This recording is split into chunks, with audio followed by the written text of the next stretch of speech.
আসসালামু আলাইকুম। সবাই কেমন আছেন? আশা করছি যে যেখানে আছেন ভালো আছেন, সুস্থ আছেন। তো আজকে চলে আসলাম একটি মিনি ব্লগ নিয়ে। তো আপনারা দেখতে থাকুন কি করি। তো এটা গতকালকে বিকাল থেকে শুরু করছি। গতকালকে বিকালে আমরা একটু বাহিরে যাইতেছিলাম।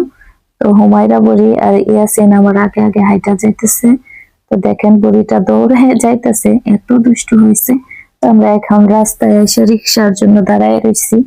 আর ইয়াসিন ওরে কোলে নিয়ে দাঁড়ায় আছে। ও বলতেছে ভাইয়া কোলে নাও, মানে ও নিচে দাঁড়াইবো না, পরে ও কোলে নিয়ে রাখছে। আর তারপরে বাইরে যাই আর কোনো ভিডিও করা হয় নাই। আর বাসায় আইসা তারপরে রান্না করলাম। ডিম সিদ্ধ দিয়েছি, ডিম আর আলু। ডিমের ঝোল করব এই কারণে। তো অমনি কারেন্ট চলে গেছে। পরে ডিমটা ছিলাইতেছিলাম, তখন আর কি কারেন্টটা চলে গেছে।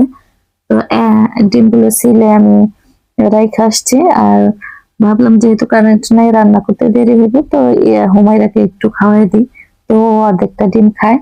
তারপরে কারেন্ট চলে আসে, তারপরে আমি আসলাম রান্না করতে। তো প্রথমে আমি হলুদ আর লবণ দিয়ে ডিমটা ভেজে নেব। আর আমার ভয়েসটা জানি না কেমন শোনা যাইতেছে, যদি খারাপ লাগে তাহলে কেউ কিছু মনে করবেন না। আমি আসলে অনেকদিন ধরে অসুস্থ, ঠান্ডা জ্বর। জ্বর ভালো হয়েছে কিন্তু ঠান্ডাটা ভালো হইতেছে না। তো এই কারণে আর ভয়েসটা হয়তো বা একটু খারাপ লাগতে পারে।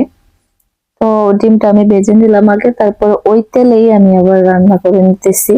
তো এখানে পেঁয়াজটা আগে ভেজে নিলাম একটু, তারপর আদা রসুন বাটা দিয়ে দিলাম। আর এখন আবার একটু ভেজে আমি হলুদ, মরিচ, ধনিয়ার গুঁড়া আর লবণটা দিয়ে দিলাম। তো পরিমাণ মতো পানি দিয়ে মশলাটা এখন একটু ভালো করে কষিয়ে নেব। আর মশলাটা যত ভালো কষানো হয় তরকারিটা খাইতে কিন্তু ততটাই ভালো লাগে। তো মশলাটা আমার অনেকটা কষানো হয়ে গেছে। এখন আমি এখানে আলুটা যে সিদ্ধ করে রাখছিলাম ওইটা একটু হাতে ভেঙে নিছি। তারপরে এখন দিয়ে আলুটা মশলার সাথে একটু কষাবো। কষানোর পরে আমি আবার ডিমটা দিয়ে দিব, কারণ এটা আলুটা আগে থেকেই সিদ্ধ করা আর মশলাটাও আমি আগে ভালো করে কষায় নিছি। তো খুব একটা কষানো হয় নাই এখন।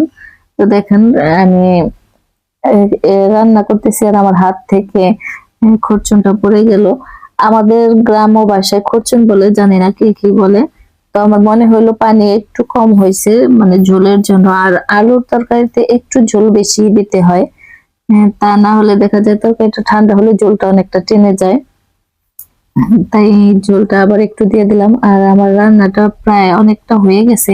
এখন আমি এখানে একটু জিরার গুঁড়া দিয়ে দিব। আর জিরার গুঁড়াটা আমার কাছে অনেক ভালো লাগে যে কোনো তরকারিতে দিতে, শুধু সবজি ছাড়া অন্য পেঁয়াজ আলুর যে কোনো তরকারিতে আমি উম, মানে জিরার গুঁড়াটা দিই। এটা আমি ভেজে গুঁড়া করে রাখি আগেই। আর এই তারপরে উম, রান্না শেষ করে যখন রুমে আসলাম, হুমায়রা বাকরখানি খাইতেছে।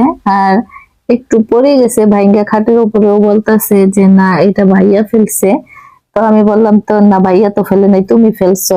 তারপর আবার বলতেছে ওর বাবা নাকি ফেলছে, ওর বাবা কিন্তু বাসায় আসেনি। তো ভিডিওটা কেমন লাগলো